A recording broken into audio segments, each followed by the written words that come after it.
Welcome back, Love Nation. This is Nina. Like, share, and subscribe. Thank you to everybody that has been coming to my channel. Like this video, share this video, and hit that notification bell so you guys know when I drop my next one.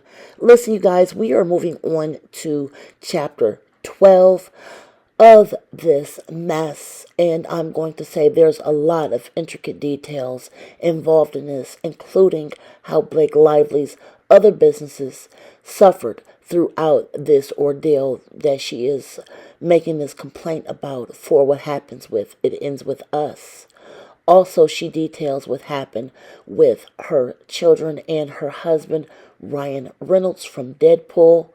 I will be reading this. Please follow along as we unwind this complaint with Blake Lively versus Justin Baldoni, chapter 12. And here we go, guys. Make sure you like, share, and subscribe. The social manipulation campaign engineered by Mr. Baldoni and Wayfair helped create and sustain a negative news cycle and social media algorithm around Blake Lively. The online narratives continue to trend more negatively as compared to other weeks and months prior to the social media manipulation campaign, as reflected in the sentiment chart dating from publicity event on June 13th of 2024 through the present. This was precisely the effort that the Baldoni Wayfair team hoped to achieve. They manipulated the social conversation to discredit and bury Blake Lively in retaliation for reporting her concerns about harassment and unsafe conduct during the production of the film, and in hopes of deterring Blake Lively from potentially taking those same concerns public. This campaign has been devastating to Blake Lively, including by causing substantial harm to Blake Lively, her family, as well as her business, and all of the people who work with each of them.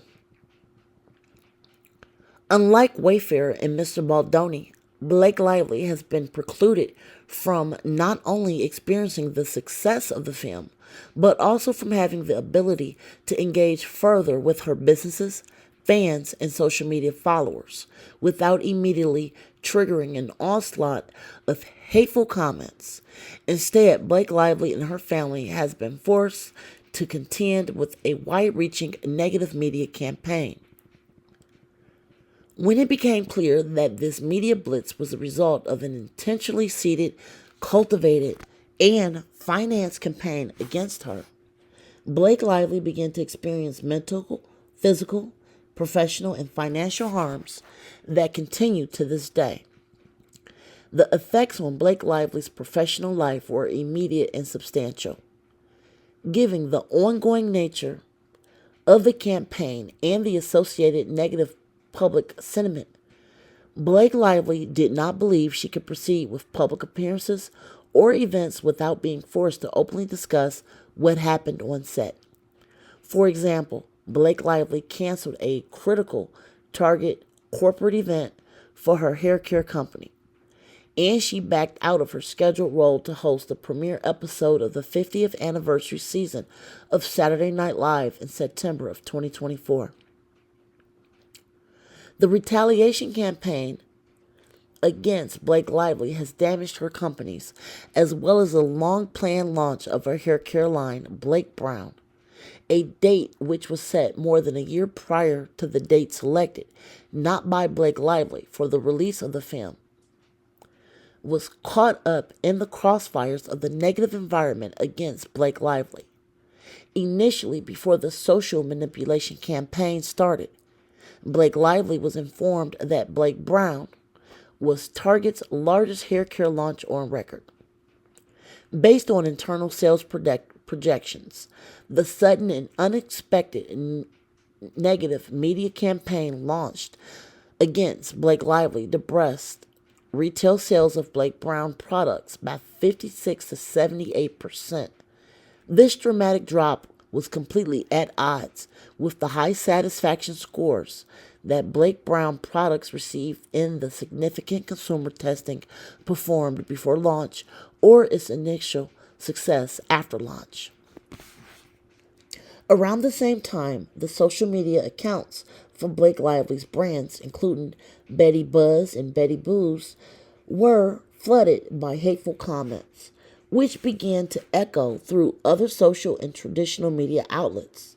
On information and belief, the AstroTurfing campaign was responsible for this wave of comments.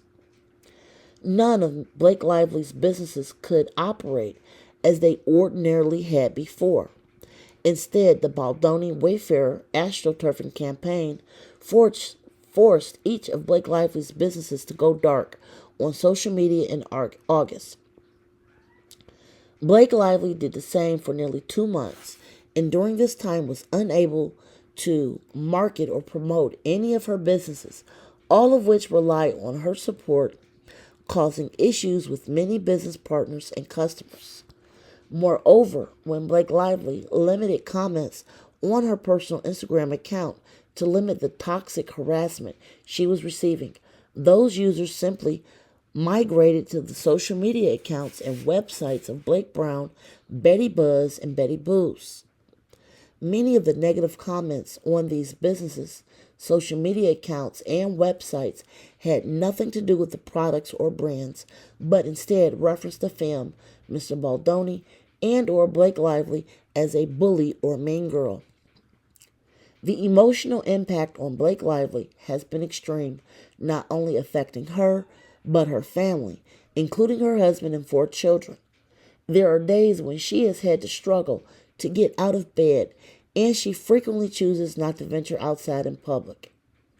While she has fought to maintain her personal life and business interests, behind closed doors she has suffered in grief, fear, trauma, and extreme anxiety. She also has experienced repeated and painful physical symptoms as a result of this experience. Mr. Reynolds, too, has been affected mentally, physically, and professionally by his wife and children's pain. Worst of all, however, has been the impact on their young children, who have been traumatized and emotionally uprooted in ways that has been substantially impacted their well-being. These are but a few examples of substantial harm caused by this malicious campaign, which pervaded and continues to pervade all aspects of Blake Lively's life. Blake Lively never sought out conflict with Wayfarer, Mr. Baldoni, Miss Baldoni, or Mr. Heath, but instead consistently attempted to speak up for a safe and respectful workplace, privately in hopes of protecting herself as well as the cast and crew, without jeopardizing a film that she believed could make a difference in people's lives. In response, Mr. Baldoni, Mr. Heath, and those working for him sought to destroy Blake Lively and anyone else who knew the truth. Ms. Lively's discovery of the full extent of the retaliatory campaign launched by Wayfarer parties has left her with no choice.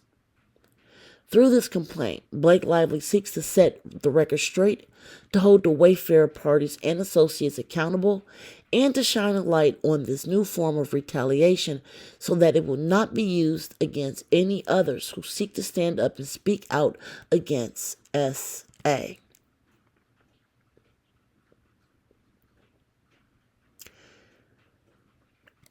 And we will get into the exhibits on episode 13, I believe. And we will continue to see what was brought out in this lawsuit. Again, we will continue this in episode 13. Make sure you guys like, share, and subscribe.